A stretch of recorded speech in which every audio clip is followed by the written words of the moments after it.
അദ്ധ്യായം 109 അൽ കാഫിറൂൻ. മക്കയിൽ അവതരിച്ചത്. സത്യനിഷേധികളെ അഭിസംബോധന ചെയ്തുകൊണ്ട് സത്യവിശ്വാസിയുടെ നിലപാട് വ്യക്തമാക്കുന്നതിനാലാണ് ഈ അദ്ധ്യായത്തിന് ഇപ്രകാരം പേർ നൽകപ്പെട്ടത്.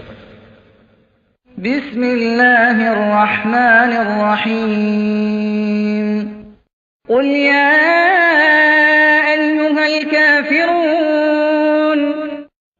നബിയെ പറയുക, അവിശ്വാസികളെ, ലാ അഅ്ബുദു മാ തഅ്ബുദൂൻ. നിങ്ങൾ ആരാധിച്ചു വരുന്നതിനെ ഞാൻ ആരാധിക്കുന്നില്ല. വലാ അൻതും ആബിദൂന മാ അഅ്ബുദു. ഞാൻ ആരാധിച്ചു വരുന്നതിനെ നിങ്ങളും ആരാധിക്കുന്നവരല്ല. വലാ അന ആബിദുൻ മാ അബദ്തും. നിങ്ങൾ ആരാധിച്ചു വന്നതിനെ ഞാൻ ആരാധിക്കാൻ പോകുന്നവനുമല്ല. വലാ അൻതും ആബിദൂന മാ അഅ്ബുദു. ഞാൻ ആരാധിച്ചു വരുന്നതിനെ നിങ്ങളും ആരാധിക്കാൻ പോകുന്നവരല്ല. ലകും ദീനുകും വലിയ ദീൻ. നിങ്ങൾക്ക് നിങ്ങളുടെ മതം, എനിക്ക് എന്റെ മതവും.